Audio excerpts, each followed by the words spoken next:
అందరికీ నమస్కారం. ఈరోజు మనము గోంగూర పులిహోర తయారీ విధానం చూద్దాం. దానికోసం నేను ఒక గ్లాస్ బియ్యాన్ని శుభ్రంగా కడుక్కొని ఒక అర్ధగంట నానబెట్టి ఉంచుకున్నాను. ఇప్పుడు నేను స్టవ్ ఆన్ చేసి ఒక దేశలో 1.25 గ్లాస్ నీళ్లు పోసుకున్నాను. అంటే ఒక గ్లాస్ బియ్యానికి నేను 1.25 గ్లాస్ వాటర్ దీంట్లో వేశాను. పులిహోర కాబట్టి కొంచెం రైస్ పొడి పొడిగా ఉండటానికి నేను ఒక పావు గ్లాస్ నీళ్లు తగ్గించాను. ఇప్పుడు ఇందులోకి మనము ఒక పావు టీ స్పూన్ పసుపు, ఒక టీ స్పూన్ ఆయిల్ వేసుకోవాలి. నీళ్లు బాగా మసులుతున్నప్పుడు బియ్యాన్ని వేసి మనము అన్నాన్ని వండుకోవాలి. ఇప్పుడు మనము అన్నం తయారయ్యే లోపల ఈ పులిహోరకు ఒక మసాలా తయారు చేద్దాము. దానికోసం నేను ఒక కడాయి తీసుకున్నాను, స్టవ్ వెలిగించాను. ఇందులోకి ఒక టీ స్పూన్ ఆయిల్ వేసుకోవాలి. ఆయిల్ కాగాక ఇందులోకి మనము 1.5 టీ స్పూన్ మెంతులు వేసుకొని దూరగా వేపుకోవాలి. ఇవి కాస్త రంగు మారాక వీటిని ఒక ప్లేట్లోకి తీసుకొని పెట్టుకుందాం. నేను మెంతుల్ని ఒక ప్లేట్లో తీసి పెట్టుకున్నాను. ఇప్పుడు ఇదే ఆయిల్లో 1.5 టీ స్పూన్ ఆవాలు వేసుకొని వీటిని కూడా కాస్త చిటపటలాడేంత వరకు వేపుకోవాలి. ఆవాలు చిటపటలాడుతున్నాయి. ఇందులోకి మనము ఒక 10 ఎండుమిరపకాయలు వేసుకోవాలి.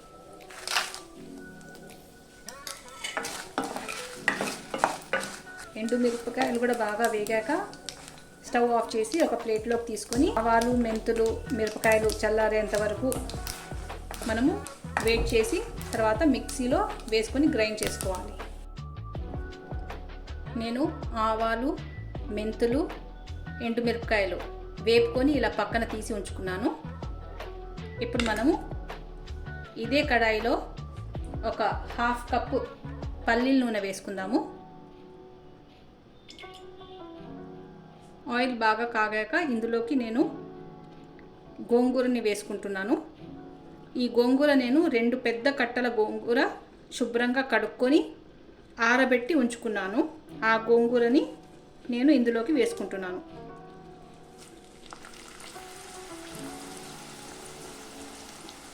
ఇది తూకంలో 125 గ్రాములు గోంగూర. ఇప్పుడు గోంగూర బాగా మగ్గేంత వరకు బాగా కలుపుకోవాలి.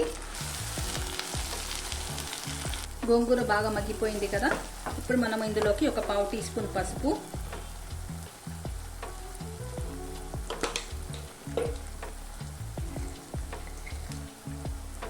ఒకటిన్నర టీ స్పూన్ ఉప్పు వేసుకోవాలి.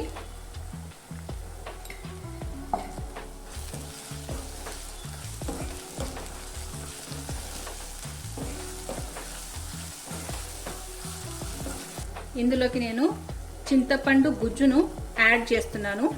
నేను ఒక నిమ్మకాయ సైజ్ అంత చింతపండును తీసుకొని నీళ్ళలో నానబెట్టుకొని ఉంచుకున్నాను. నిమ్మకాయ సైజ్ అంత చింతపండు అంటే సుమారు ఒక 20 గ్రాములు. చింతపండు ఇంకా గోంగూర 2 బాగా మగ్గిపోయి ఇలా నూనె పైకి తేలుతుంది. ఈ టైంలో మనము స్టవ్ ఆఫ్ చేసేసి దీన్ని కూడా బాగా చల్లారనిద్దాం. మనకు అన్నం కూడా రెడీ అయిపోయింది. ఈ అన్నాన్ని ఒక బాండీలో వేసుకొని కాస్త చల్లారనివ్వాలి.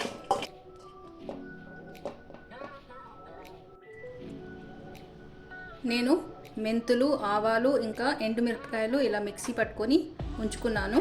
ఇప్పుడు చల్లారిన గోంగూర, చింతపండు కూడా ఇందులోకే వేసుకొని 2 సార్లు పల్స్ తిప్పుకుందాం.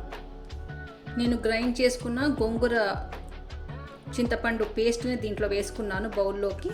ఇప్పుడు మనము ఈ చల్లారిన అన్నంలోకి ఒక 2 టీ స్పూన్ల ఈ పేస్ట్ని వేసి బాగా కలుపుకుందాం.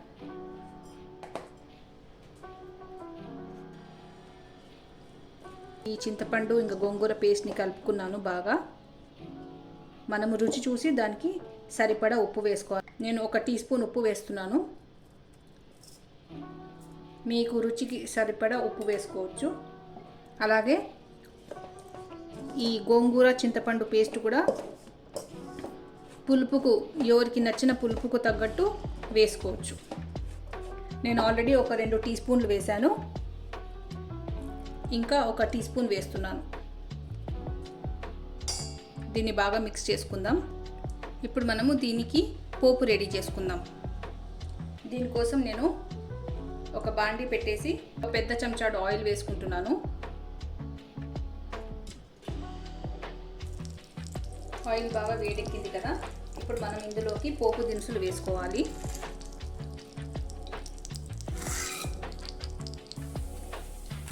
ఒక 2 ఎండుమిరపకాయలు,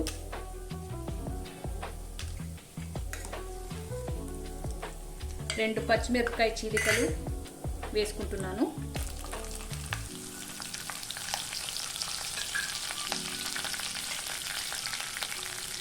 కొద్దిగా కరివేపాకు, 2 టేబుల్ స్పూన్ల పల్లీలు,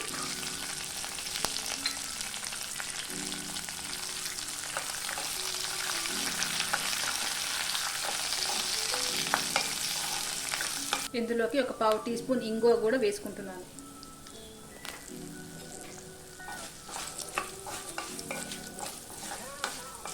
ఉప్పు బాగా వేగింది. ఇప్పుడు మనం స్టవ్ ఆఫ్ చేసి అన్నంలో మిక్స్ చేసుకుందాం.